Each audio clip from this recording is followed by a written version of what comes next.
The People's Joker. Have you heard about this movie? Because I heard about this movie and I was excited for the movie being released eventually at some point in time for me to watch. And now it looks like I'm not going to be able to watch it. What up, everybody? Welcome back to Pro Publications YouTube channel. On this channel, we talk about zines and DIY publishing. And this movie, The People's Joker, it's such a very interesting situation that has occurred. So to begin with, this came into my realm because it was in the Toronto International Film Festival. I like checking out the film festivals. I like seeing what's new and what's coming out and who there is for me to just kind of peep out, right? There's certain magazines I get as well that kind of tell you about different creators and artists that you should be on the lookout for. And so this was one that I saw and I was like, oh, this sounds pretty fun and interesting. So there was an article that I saw, it popped up in my feed, and basically it was called Destroy the Gatekeepers of Art, Free the People's Joker. It was written by Linda Contega. And basically she talks about this movie made by Vera Drew, and it's a queer coming of age story.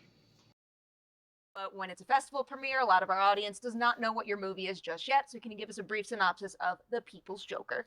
For sure. The People's Joker is a illegal queer coming-of-age comic book movie about an unfunny transgender clown named Joker who starts an illegal comedy theater in a town called Gotham City. That didn't pique someone's interest. There's something wrong with them. And it's amazing. And what they're trying to do through this project was use this very popular mythos of DC characters to tell a coming of age story, basically creating a new mythos of a transgendered character and their transition. And so I was intrigued with this premise to begin with, and on top of that, the aesthetic of it is the kind of style that I like, kind of over the top and kind of very poetic in a sense, and very chaotic and messy and very DIY. The actual movie looks so do-it-yourself. Looks like everything was so hands-on. Vera Drew was the writer, director, and the main star in the movie. So it's literally a DIY film. The premise is amazing, and it just looks fun and good to me. Roll the trailers in 3, 2, 1, go. Where are you? Backyard. Some people call me the space cowboy. Why don't you tell me a little bit about how you've been feeling lately? Was I born in the wrong body? What do you see? Some call me the gangster rock. Cream. Ash, where you run?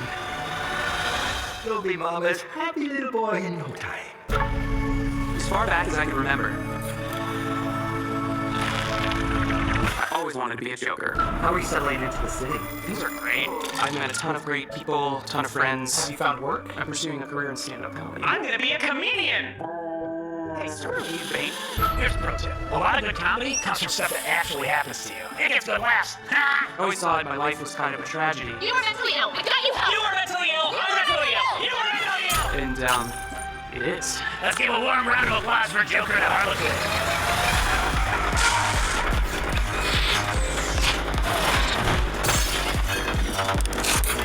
You will not shadow man short ribs.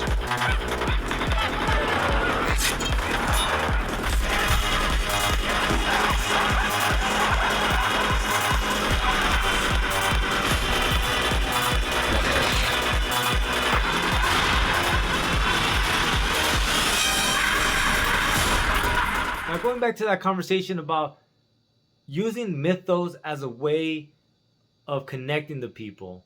And the reason is because when you use mythos, you can it becomes its own language almost.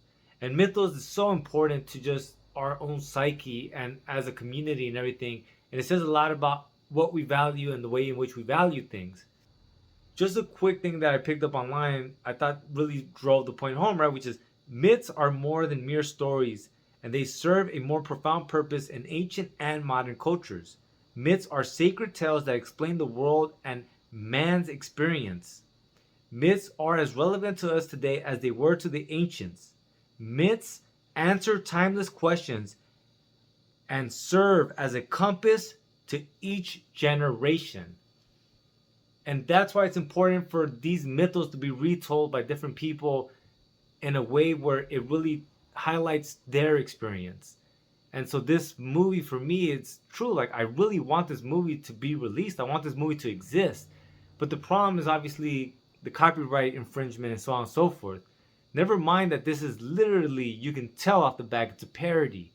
You can tell that it's in fair use, but for some reason it's not being allowed to see the light of day.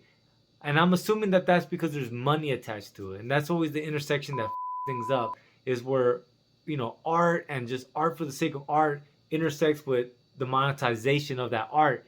Because at that point, it becomes more muddled, you know? If they had made this film and then just released it on YouTube, I highly doubt that there would have been anything stopping them. But the fact that they're trying to take this film into the film festival circuits, that's what's stopping it from actually going. But if you hadn't heard about this movie, I'm really happy to bring this to your attention. You guys know I'm always looking at, you know, films, and I'm always, you know, trying to make my own little short films and things like that.